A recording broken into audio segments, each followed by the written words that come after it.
ทูลไว้ในชีวิตเพื่อช่วยพิษปลดทุกข์เป็นสุขีโดยบุญอภิวันอัญชลีสวัสดีโดยการนิรันดร์เทิน10 นิ้วกราบแนบใต้ไหวสาปารมีธรรมในครูบาอาจารย์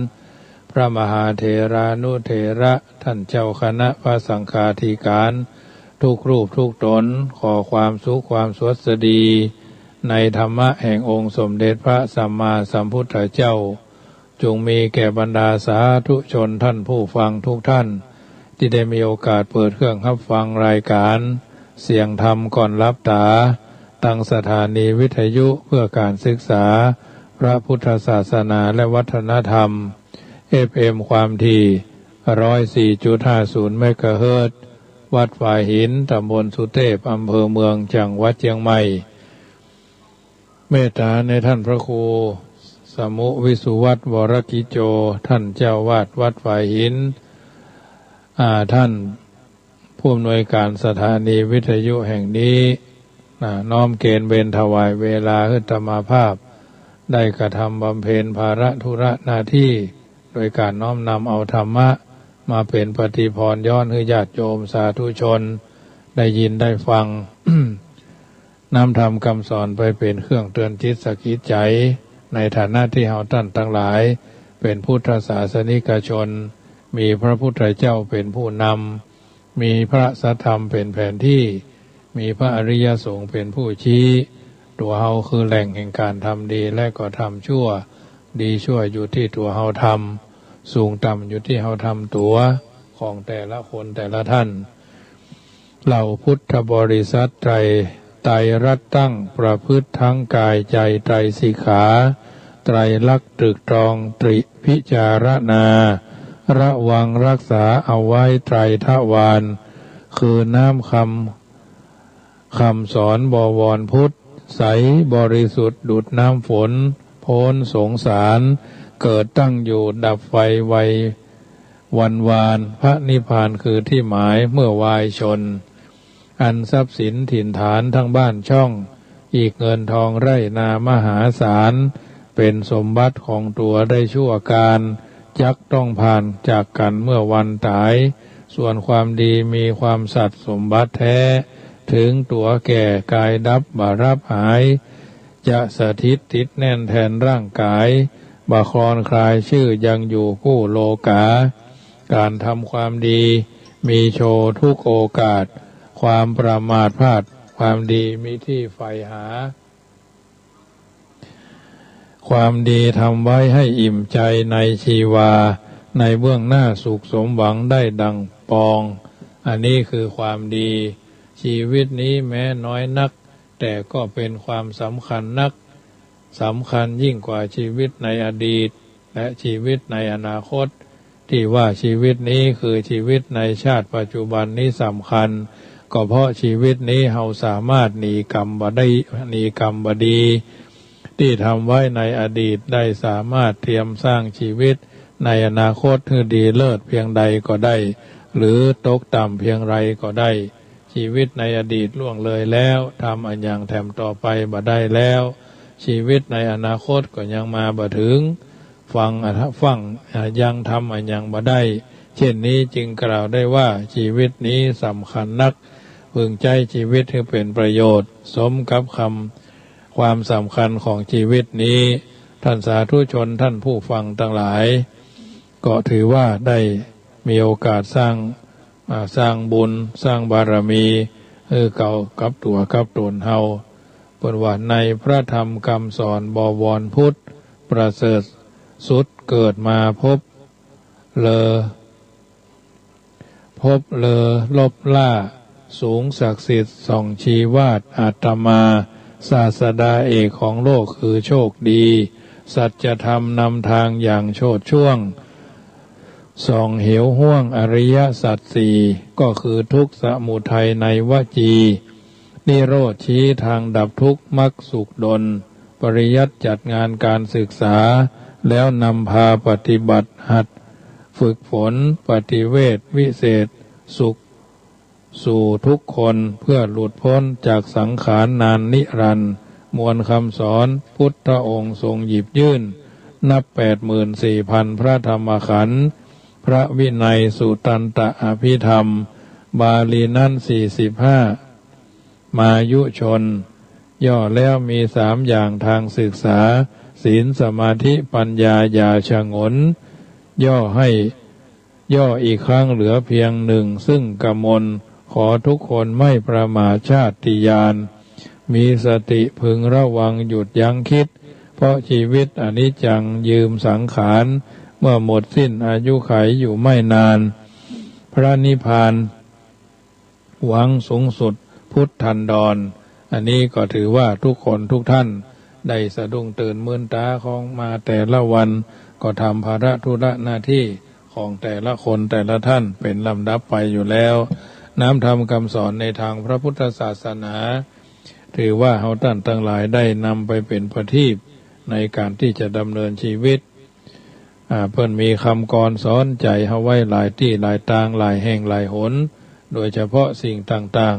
ๆเพราะว่าการดำเนินชีวิตของเฮานั้นเป็นสิ่งที่จำเป็นจะต้องเดินด้วย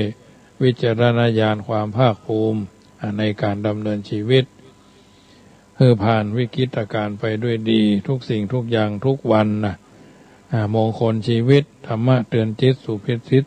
สุภาษิตเตือนใจเพราะว่าบ่เคยบอกว่าตัวเองดีแต่ก็บ่เคยใส่ใจในสิ่งที่บ่ดีนะทำดีแค่ไหนก็บ่พ้นการเป็นขี้ปากของคนอยู่ดีเพราะฉะนั้นอย่าไปแคร์คนที่บ่ได้หาฮือเฮานะสนิมเกิดจากเหล็กความย่อมกัดกินเล็กฉันใดความโกรธที่เกิดขึ้นจากใจย่อมกัดกินใจผู้คนนั้นถ้าเจอคนดีกับเฮาแล้วจุงรักษาไว้ให้เมินเพราะในชีวิตนี้มีอยู่บ่กี่คนที่จะดีกับเฮาชีวิตสอนเฮาว่าบ่ควรใส่ใจกับกรรมอู้ของคนที่บ่ฮู้จักเฮาดีพอเป็นตัวของตัวเองพอใจในสิ่งที่มีพอใจในสิ่งที่เป็นตัวตนเป็นเช่นไรบ่ไปเฮียนแบบไผถ้ามั่นใจว่ามันดีก็ทำไปอย่าไปแคร์นับเปื้อนอย่านับตอนดีๆนับตอนที่เฮากำลังลำบากกำลังแย่ๆแล้วจะหันคนที่เป็นเพื่อนแท้ๆนะอย่างตัดก็ขอตัดอย่าลืมได้ก็ลืมลบได้ก็ลบเหลือแค่สิ่งจำเป็นในชีวิตก็พอนะเมื่ออายุนักขึ้นวัยก็ตัวยมาสิ่งที่ต้องเพิ่มก็คือเหตุผลสิ่งที่ต้องลดลงก็คืออารมณ์นะหน้าตาเฮาดีอยู่กับเฮาได้เกิงชาติสมองเฮาดีจะอยู่กับเฮาได้ค่อนชาติความดีจะอยู่กับเฮาตลอดชาติกรรมดีจะอยู่กับเฮาทุกชาตินะอดทนไว้เถอะสักวันความสำเร็จก็ต้องจะตัวยมาหาเฮาพ่อแม่ไม่ใช่คนดีที่สุดแต่พ่อแม่ก็ใจดีที่สุดทุกมาพ่อแม่ก็ปลอบพิษมาพ่อแม่ก็ให้อภัยและทุกครั้งที่ต้องการกำลังใจพ่อแม่จะอยู่เคียงข้างเฮาอยู่เสมอพ่อเฮาสอนเอาไว้ว่าบริหารชีวิตแบบคนจนรู้จักอดออมกินอยู่อย่างประหยัดบ่อันเฮาจะต้องทำงานเหนื่อยทั้งชีวิตนะชีวิตคนเฮาก็เหมือนพระอาทิตย์มีขึ้นทางทิศตะวันออกพัดเกี่ยวรอบไปสู่ทิศตะวันตกใหญ่แค่ไหนก็ตกดินอย่าอายที่จะทำงานหาเลี้ยงตัวเองและจุงอายที่ใหญ่ป่านนี้โตป่านนี้ยังแบมือขอเงินผู้มีพระคุณอยู่ตลอดเวลาเฮาอาจบ่ดีที่สุดสำหรับทุกคนแต่เฮาอาจจะดีที่สุดสำหรับคนบางคนที่หันคุณค่าในตัวของเฮาถ้าเฮาคิดว่าทำเต็มที่แล้วบ่ต้องไปเสียดายบ่ต้องไปเสียใจบ่ต้องไปร้องร่ำให้มีไผหันกล้าแต่เฮาหันกล้าของตัวเฮาเองก็พอแล้วเมื่อเฮาหมดประโยชน์จากใครสักคนผู้ใดไผผู้หนึ่งที่ได้รับผลประโยชน์จากเฮาจะฮู้จักตัวของเฮาฮู้จักตัวตนจากคนนั้นคนเฮามีถึงสองด้านเสมอจะพอให้เขาดีก็ได้จะพอให้เขาเลวร้ายก็ได้สุดแล้วแต่ที่เฮาจะพอ แต่สิ่งแรกที่เราจะต้องพอก็คือเรามองตัวเองแล้วหรือยังนะตายไปแล้วยิบฉวยอันยังก็บ่ได้แม้ทรัพย์สินล้นมือยิบได้ก็ยิบไปก็บ่ได้แม้ร่างกายเขาก็ยังเอาไฟเผาที่ยิบได้ก็คงแต่บุญบาปนะเปิดว่าอีแรงบินสูงแต่เวลาหิวก็โฉบลงมากินเนื้อสุนัขเน่าหรือเนื้อสัตว์ซากเน่าเหมือนคนมีการศึกษาถูงแต่พอตัณหาเกิดทำอันยังต่ำๆเหมือนคนบ่มีการศึกษาในวันที่เราถูกเข้าใจผิดจงอู้สั้นๆอู้น้อยๆอดทนให้นักเพิ่มขึ้นทำความจริงให้ปรากฏให้นักเมื่อบ่ได้เป็นอย่างที่เขาเข้าใจก็ไม่ใช่หน้าที่ของเราต้องแก้ตัวแต่เป็นเขาที่ต้องทำความเข้าใจเราถูกต้องต่างหากใครบังเอิญได้อ่านได้ฟังข้อความที่ธรรมภาพกำลังโอขอให้ชีวิตโชคดีมากกว่าที่เคยเป็นเข้มแข็งขึ้นทุกครั้งที่เจอเรื่องแย่ๆวันไหนบดีก็จ้างหัวมันทุกวันคือการเริ่มต้นชีวิตคนเฮามันสั้นอย่าไปเสียเวลากับคนที่จังเฮาจะเฮาเล่าเฮานินทาเฮาแต่จงใช้เวลากับคนที่เฮาฮักความเคารพเฮานับถือแม้บ่ได้อยู่ด้วยกันก็ดีต่างคนต่างอยู่ปะกันเป็นบางครั้งเจอกันเป็นบางโอกาสก็เป็นอย่างถือว่ารักที่บริสุทธิ์เคารพที่รักที่บริสุทธิ์นับถือที่บริสุทธิ์นะความทุกข์ความจนบ่ทำเมื่อเฮาตายมีแต่คนจะตายเพราะทำตัวบ่เคยจนนะความทุกข์ความจนบ่เคยทำเมื่อเฮาบ่เคยทำเมื่อคนตายแต่มีแต่คนจะตายเพราะทำตัวบ่เคยจนนะคนดีไม่ใช่คนที่บ่เคยทำผิดคนดีคือคนที่สำนึกผิดและก็เลิกทำนะคนดีไม่ใช่คนที่บ่เคยทำผิดคนดีก็คือคนที่สำนึกผิดและเลิกทำผลที่ได้จากการเฮาเป็นคนที่มีน้ำใจคือถ้าบ่ได้ใจคนก็ขอให้ได้หู้ใจคนนะผลดีจากการที่เฮาเป็นคนมีน้ำใจคือบ่ได้ใจคนก็ได้หู้ว่าใจคนมันเป็นแบบนี้จึงนำมาเสนอญาติโยมสาธุชนนำไปเป็นข้อเตือนจิตสะกิดใจในการดำเนินชีวิตทุกคนทุกท่านได้มีภาระหน้าที่ของแต่ละคนแต่ละท่านในการที่จะอยู่สังคมแห่งการอยู่ร่วมอยู่กันอย่างพี่ดีกันอย่างน้องปรองดองกันเหมือนญาติชาติประเทศก็เจริญญาติโยมท่านผู้ฟังทั้งหลายเพิ่นยิงเพิ่นตีฟันบั่นแตงอย่างพม่าเนาะยิงกันฆ่ากันมีการพูดว่าศัตรูภายนอกก็คือชิงแย่งชิงความเป็นใหญ่ในบ้านในเมืองในประเทศใครเป็นใหญ่ถึงมดทั้งมวลใครคุมฝูงชนไว้ถึงมดทั้งมวลก็มีการแย่งชิงกันตรงนั้นตรงนี้อันนั้นเพิ่นว่าศัตรูภายนอกแต่ศัตรูภายในก็คือฆ่าศึกหรือฆ่าศึกหรือสิ่งที่เป็นปรปักษ์เป็นเรื่องที่เราควรคิดศัตรูมีอยู่สองอย่างศัตรูภายนอกกับศัตรูภายในศัตรูภายนอกนี่เราหู้เราหันเราสามารถแก้ไขหรือลบชนะแล้วเอาชนะได้แต่ศัตรูภายในเนี่ยเราหู้เราบ่หู้นะศัตรูภายในเนี่ยถ้าเมื่อมันพบได้ยากแสนยากและเป็นเวลาที่เนิ่นนานเสียเหลือเกินนะที่เราจะเอาชนะมันได้บางเตื้อก็ชนะได้ชั่วครู่ชั่วยามต่ออันมีนำซ้ำยังเป็นชนวนให้เกิดสงครามภายนอกแถมด้วยซ้ำไปเขาจะสังเกตได้ว่าการลบราฆ่าฟันการตึงวันประเทศบ้านใกล้เฮือนเคียงเขาเนี่ยมีศัตรูภายในเป็นต้นเหตุดังนั้นมีคำปริศนาผูกเป็นคำถามเอาไว้ว่าศึกอันยังที่รบได้ยากและยากอันยังที่ยากแสนเห็นนะศึกอะไรที่รบได้ยากและยากอะไรที่ยากแสนเข็ญข้อนี้ก็มีคำตอบว่าข้าศึกที่รบได้ยากก็คือกิเลสและยากอันยังที่ยากแสนเข็ญนั่นก็คือการจะเอาชนะกิเลสทั้งหลายทั้งมวลได้นั่นนะมันยากแท้ๆ พูดถึงกิเลสซึ่งเป็นศัตรูภายในอันเป็นสภาพที่ทำใจทำจิตให้เศร้าหมองนั้นมีอยู่มากมายหลายอย่างมีคำอู้ที่ผูกเป็นประโยคอยู่ประโยคหนึ่งว่ากิเลสปัญห้าตัณหา108นะกิเลสปัญห้าตัณหา108ก็คงเป็นอย่างนั้นแต่เพราะกิเลสเนี่ยมันคอยรึงรัดผูกมัดคนเราอยู่ตลอดเวลามันทำจิตใจให้หม่นเศร้าหม่นหมองเศร้าหมองขุ่นมัวนะ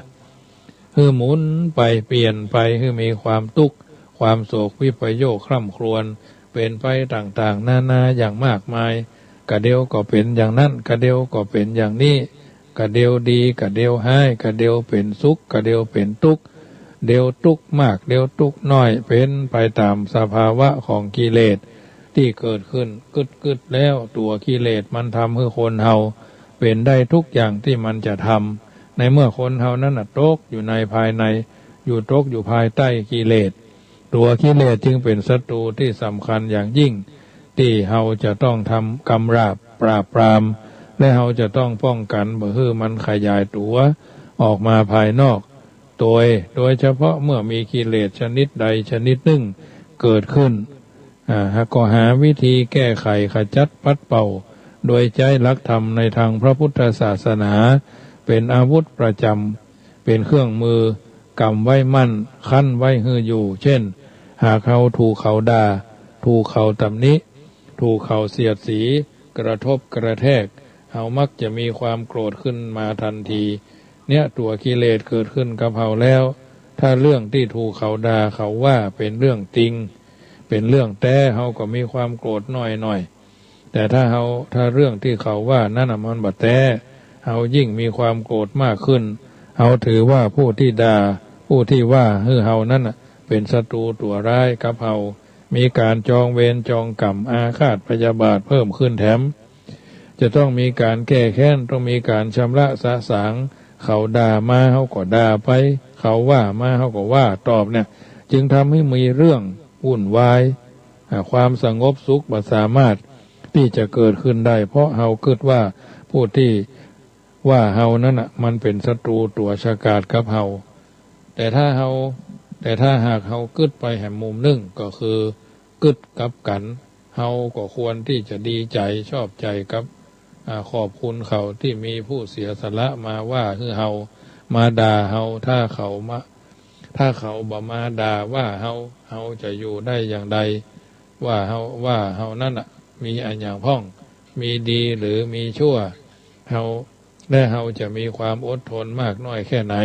เฮาจะได้อาศัยคำที่เขาว่ามานั้นเป็นเครื่องทดสอบอารมณ์ของเฮา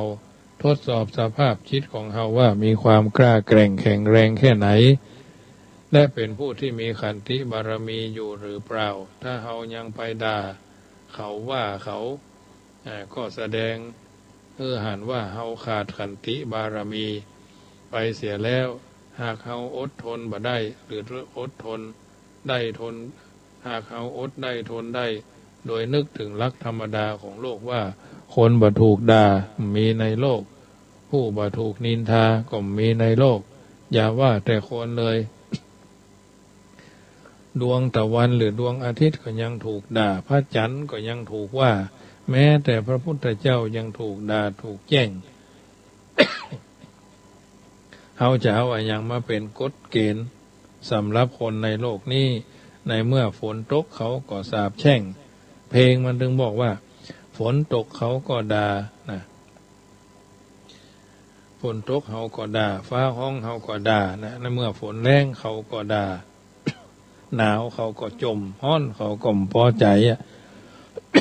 มีอันอย่างที่จะไปถูกบอกถูกอกถูกใจเขาโดยตลอดขอให้คิดเอาอย่างพระพุทธเจ้ากล่าวคือได้มีพวกมิจฉาทิฐิได้กล่าวหาพระพุทธเจ้าโดยประการต่างๆหาว่าพระพุทธเจ้าเป็นโจรพ่องเป็นสัตว์นรกพ่องเป็นสัตว์เดรัจฉานพ่อง ก็ถือว่าเป็นเรื่องธรรมดาปนบ่สะทกสะท้านเหมือนจ้างที่ออกศึกสงครามถูกสุกสอนถูกธนูถูกหอกถูกแง้วอะไรอย่างก็แล้วแต่บ่ได้สะทกสะท้านนะพ พระอานนท์ซึ่งเป็นพุทธอุปถากญาติโยมได้ยินได้ฟังกรรมเหล่านั้นก็กราบทูลพระพุทธเจ้าองค์ทราบแล้วออกความคิดว่าควรจะเสด็จไปอยู่ที่อื่นเถอะพระพุทธเจ้าข้าถ้าเขาไปอยู่ที่ตรงไหนๆเขาด่าว่าเขาตรงนั้นแถมเขาจะทำอย่างใดพระอานนท์ก็ทูลว่าเขาก็หนีไปเรื่อยๆกับพระพุทธเจ้าข้าพุทธเจ้าก็บอกจึงตรัสว่าถ้าอย่างนั้นบัดนี้อานนท์เอ๋ยเรื่องมันเกิดที่ไหนแห่งใดต้องทำให้เรื่องนั้นสงบในตรงนั้นอานนท์คนที่ด่าที่ว่าเขานั้นมันปล่อยให้เขาว่าไปเถอะมันถึงเหมือนมาถึง7 วันมาถึง15 วันนะอย่างวัยก็7 วันอย่างจ้าก็15 วันเขาก็ต้องยุดกันไปเองนะเขาว่าเอา5 หารนั่นแหละการอดทนต่อคำอู้ของคนที่บ่มีศีลบ่มีสัตย์มีจำนวนบ่น้อยเช่นเนี้ยเป็นหน้าที่ของเฮาเช่นเดียวกับการอดทนต่อลูกศรที่เขายิงมาในทิศทั้ง4เป็นหน้าที่ของช้างที่เข้าสู่สงครามคนเฮานั้นถ้าได้นำข้อธรรมะของพระพุทธเจ้ามาเป็นหลักในการดำเนินชีวิตแล้วกิเลสที่เกิดขึ้นก็จะบรรเทาเบาบางลงไปยังบ่เกิดก็จะบ่เกิดในที่สุดก็จะหมดจะเสี่ยงไปตามกาลเวลาตามลำดับในฐานะที่เฮาท่านทั้งหลายยังเป็นปุถุชนคนธรรมดาอยู่ก็จงกำจัดทำนักให้เป็นเบาก็ยังพอจะอยู่เย็นเป็นสุขได้แต่หากปล่อยให้กิเลสทั้งหลายเข้ามาสุมจุ่มนุมอยู่ในหัวจิตหัวใจบ่มีการขจัดปัดเป่าเมื่อไรเฮาจะพบความสุขสงบสักทีจึงขอให้ทุกท่านมีธรรมะประจำใจปรับปรุงแก้ไขการดำเนินชีวิตโดยอย่าได้ตกอยู่ในอำนาจของกิเลสทั้งหลายทั้งปวงจนเกินไปแล้วการดำเนินชีวิตในวันใหม่และวันต่อไปก็จะเป็นสุขแล้วก็เป็นสุขขอได้รับความอยู่เย็นเป็นสุขจากน้ำธรรมคำสอนจากตัวนี้ญาติโยมท่านผู้ฟังทั้งหลายน้ำธรรมคำสอนส่วนนี้ก็ถือว่าเป็นส่วนกำลังใจคือทุกคนอย่าลุแก่อำนาจอย่าฉลาดโกงกินอย่าลิ้นกระบัดอย่ามีประวัติที่ชั่วอย่ามั่วอบายอย่าสร้างทุกข์ให้ผู้ใดอย่าไฟขายตัวขายชาติอย่าขาดคุณธรรมแล้วก็จะเป็นคนที่มีความสุขทางใจเมื่อมีความสุขทางใจแล้วก็กายก็พลอยจะเป็นสุขไปโดยเมื่อโรคทางกายบ่มีโรคใจก็ปรากฏเป็นลาภอันประเสริฐโดยแท้จึงนำมาเสนอเป็นปฏิพรกับญาติโยมสาธุชนเป็นลำดับไปวันนี้รายการเสียงธรรมก่อนรับตาอาตมาภาพก็มาถึงช่วงสุดท้ายก่อนที่จะนำรายการจากท่านไปในค่ำคืนนี้ก็จะได้ประกาศอนุโมทนาและได้ประชาสัมพันธ์ประกาศเชิญชวนญาติโยมร่วมทำบุญโดยว่าอาตมาภาพในนามของพระเผยแผ่และจะได้นำพาญาติโยมที่มีกุศลเจตนาไปถวายเทียนพรรษาผ้าอาบน้ำฝนชุดหลอดไฟฟ้าและก็อื่นๆที่ญาติโยมร่วมกันกินกันทานในวันที่11 กรกฎาคม 2564วันอาทิตย์ที่11 กรกฎาคม 2564ออกเดินทางจากจังหวัดลำพูนและเชียงใหม่บางส่วนที่มีกุศลเจตนาให้ไปถวายชุดหลอดไฟฟ้าผ้าอาบน้ำฝนน้ำมันเติมตะเกียงชุดยาสามัญประจำบ้านและอื่นๆที่ญาติโยมมีโอกาสได้ไปร่วมทำบุญกันปีนี้ก็จะถือโอกาสไปที่อำเภอรองจังหวัดแพร่3 วัดอำเภอวังชิ้นจังหวัดแพร่3 วัดไปแถวบริเวณ4 แยกบ่อเล็กรองเนาะเลยอันนั้นไปเลยไฟฟ้าแม่ทะไปเนาะแม่เมาะไป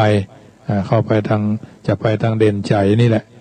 สีแรกรองบัดเดี๋ยวนี้เพิ่นปรับปรุงเปลี่ยนแปลงใหญ่โตระโหฐานเป็นที่ชื่นบานสำหรับผู้พบเห็นเนาะนี่อำเภอวังชิ้น3 วัดอำเภอรอง3 วัดจังหวัดแพร่อำเภอเถิน3 วัดจังหวัดลำปางนะวันที่11 กรกฎาคมถ้ามีกุศลเจตนาใครถวายหลอดไฟฟ้าก็ วัดละ9 ชุด10 วัดถึงวัดยังกำนะวัดละ9 ชุด9 ชุดพาอาบน้ำฝนและน้ำมันเติมตะเกียงก็วัดละ9 ชุดยาสามัญประจำบ้านก็ชุดใหญ่เนาะวัดละ1 ชุดทางนี้ทางนั้นก็สามารถร่วมกันได้รองเท้าก็วัดละ1 คู่เนาะถ้าเป็นไปได้ก็วัดละ9 คู่ก็ได้รองเท้านี่ก็คงจะเป็น100 คู่เหมือนกันนะเนาะเบอร์11นะญาติโยมจะได้ใหญ่ดีมันถึงมาหายนะประเดี๋ยวนี้เกือบตัวเกือบผ้าเอาหมดมันถึงมาเลือกหน้าชุดสบู่ยาสีฟันผงซักฟอกผงซักผ้าแล้วแต่ญาติโยมก็สามารถร่วมทำบุญต่างจังหวัดที่เขาจะไปนี่วัดที่ไก่ชนบทน้อยนะเข้าเวียงลำบากเนาะไก่เวียงไว้เถอะเนาะไก่เวียงเพราะฉะนั้น1 ปีก็มี1 เตื้ออาตมาทำมาปีนี้เป็นปีที่15นะปีที่15วนหลายรอบนะปีหน้าก็จะขึ้นไปทางอำเภอเงาพดไปทางพะเยาพุ่นนะอันนี้ก็วนไปอย่างนี้ญาติโยมจนกว่าหมดลมหายใจวันไหนก็ยุดวันนั้นแหละจะทำไปเรื่อยๆเตียนพรรษาก็เขาคงจะเอาเตียนน้อยๆนะเตียนเบอร์3เนี่ยห่อประมาณ25 บาทเนาะวัดประมาณ100 ห่อเนาะใจประมาณ100 ห่อเนาะวัดละ9หรอ10 วัดก็90ที่101เนาะอย่างอื่นๆก็สามารถเอาไปรวมได้งานนี้อาตมาภาพก็จะทำบะม่วงแผ่นแจกนะเป็นรูปของคอฟฟี่ได้ประชาสัมพันธ์ไปว่าไทยฮู้จักร้านที่เพิ่นขายกระดาษห่อทอฟฟี่คอฟฟี่นะที่ดังแซ่วๆนั่นนะไผฮู้จักร้านก็ขอเมตตาติดต่อประสานงานด้วยกันแล้วก็โทรศัพท์มาหาได้ที่0615476539เนาะอาจจะเอาห่อบะม่วงทุกปีเฮาทำแล้วมันน่ารับประทานเนาะจะทำเป็นกำนี่นะทำเหมือนนั้นคอฟฟี่ที่เฮาทำกันนะเหมือนบะขามแก้วเนาะกระดาษเป็นห่อบะขามแก้วรู้สึกว่าทั้งกระดาษทั้งนอกมันจะขาวมนเนาะทางในมันจะเลื่อมหน่อยห่อแล้วก็น่ากินจะใส่ถุงฮื้อจะได้ทุกคนนะขี้กันก็ไปแจกกันบ้านเปิดบ้านเอาคือของอันยังก็แล้วแต่ถ้ามันเบอเนี่ยมันก็มันน่ากินญาติโยมจะทำเพื่อญาติโยมมะม่วงปีนี้ถือว่าโอ้สุดยอดสีสวยน่ารับประทานนะน่ากินน่ารับประทานอันนี้ก็ถือว่ามีโอกาสร่วมกันเนอะแล้วก็วันที่27ที่จะถึงนี้เป็นวันครบรอบ20 ปีแห่งการอยู่จำพรรษาของอาตมาภาพที่วัดจังกำนี้วันที่28เป็นวันจันทร์ก็จะทำข้าวพัด74เลี้ยงละอ่อนเนาะถวายพระถวายเนนโดยพระวิทยากรที่ไปมาหาสู่ทุกเจ้าที่เพิ่นจัดรายการวันเสาร์นั่นน่ะดอยเสาภาษายองนั่นน่ะเพิ่นก็มาอยู่ใกล้ๆนะเป็นลูกศิษย์ลูกหาไปมาหาสู่กันเนี่ยนะอันนั้นเพิ่นมีหัน4 ตนตามตนเนาะ4 5 6 7 ตนที่เลี้ยงทุกเจ้านี่7 ตนแล้วก็ไอติมอาจจะเป็นเจ้าภาพไอติมก็ได้ส่งขนมนมเนยมาก็ได้เนาะเป็นการแบ่งปันสังคมอยู่ได้เพราะการให้นะชวนจะเป็นผู้ตั้งใจให้เสียบ้างจะเป็นฝ่ายรับฝ่ายเดียวนะเพราะฉะนั้นมีโอกาสก็ร่วมกันเนอะส่วนญาติโยมจะเป็นเจ้าภาพป้านลมใบละกาก็ได้นะป้านลมใบละกาก็ยังทำซาวตัวละ 4,500 บาทนะยังทำซาวตัวใบละกาหรือป้านลมนี่ก็ยังทำเรือทำ15 ตัวเนาะเรือทำ15 ตัวเพราะว่าทั้งหมดกันมันใจ28 ตัวเนาะเรือทำ15 ตัวมันก็น้อยไปหดไปหายไปญาติโยมอันนี้ก็แจ้งความประสงค์ได้เนอะแล้วก็ดิ่งก็เรือทำประมาณ82 แก่นเนอะตะกี้เพิ่นมาเอาทำ6 แก่นก็เรือทำ80 แก่นเนาะ80 แก่นมันลดไปเรื่อยๆที่99บ่ใช่เอาสตางค์เด้อเนอะส่วนกฐินปีนี้ญาติโยมท่านใดใครเป็นเจ้าภาพเพราะว่าปัจจัยนี่เรือจากการเป็นเจ้าฟ้าใบละกาแล้วก็จะต้องเอามาต่อเติมทางหน้ากุฏิแหมน้อยนึงยังขาดแหมประมาณร่วม200,000 กว่าบาทอย่างที่อู้ไปแต่คืนก่อนๆเนาะเพราะว่าอาศัยญาติโยมการบริหารจัดการของวัดบางทีบางครั้งทุเจ้าหัวดำหลายนะก็เลยนานแล้วนะวันพรุ่งนี้คณะผู้บริหารวัดเป็นฝ่ายฆราวาสก็คงจะมาอู้เรื่องสีที่จะทาภายในนะแต่ถ้าสีทาภายในมันเรียบร้อยเนี่ยก็คงจะประมาณถึงกล้าจ้างกล้าอย่างเมากันเป็นทีเป็นเดี๋ยวนี้เพิ่นคิดเป็นตารางเมตรญาติโยมก็คงจะประมาณว่าเนาะสีประมาณ 30,000 เนาะแล้วก็อันกล้าจ้างก็ประมาณสัก 30,000 นาทีว่าประมาณนั้นคงจะบ่เกินนั่นแหละ วันพุธเพิ่นจะมาอู้กันเองอาตมาภาพก็เป็นแต่เพียงแต่เสนอจะรับหรือไม่รับก็แล้วแต่ส่วนที่เขาจะต้องรับผิดชอบวันนี้ก็ขึ้นไปเอาปูนไปโบกฉาบเพิ่นห้องว่าหน้าจั่วเนาะถึงคณะนาย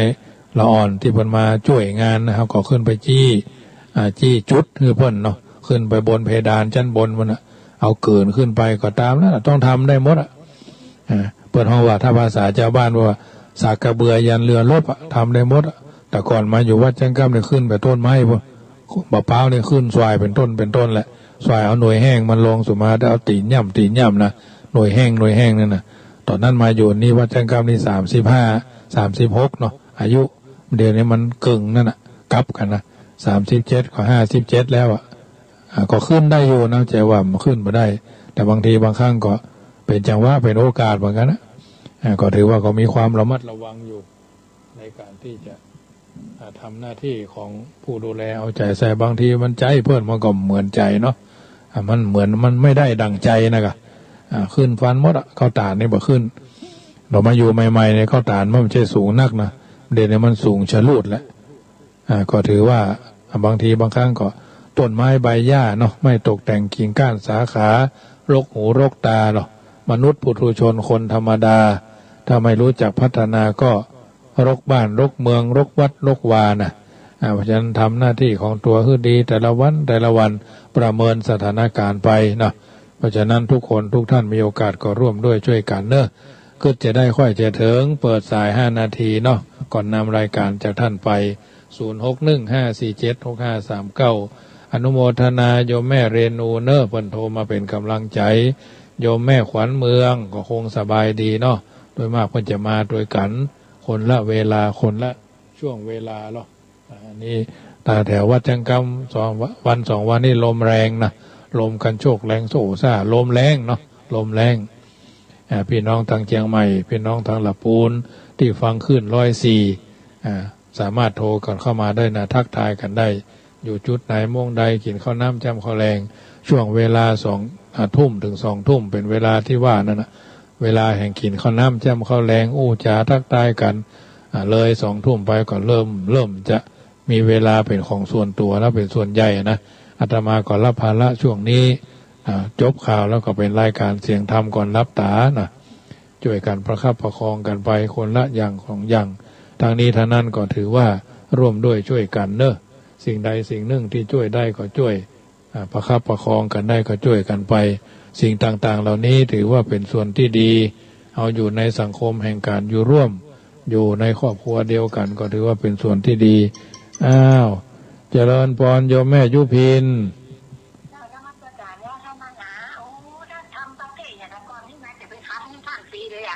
ลงอยู่ในเทนนั่นนะ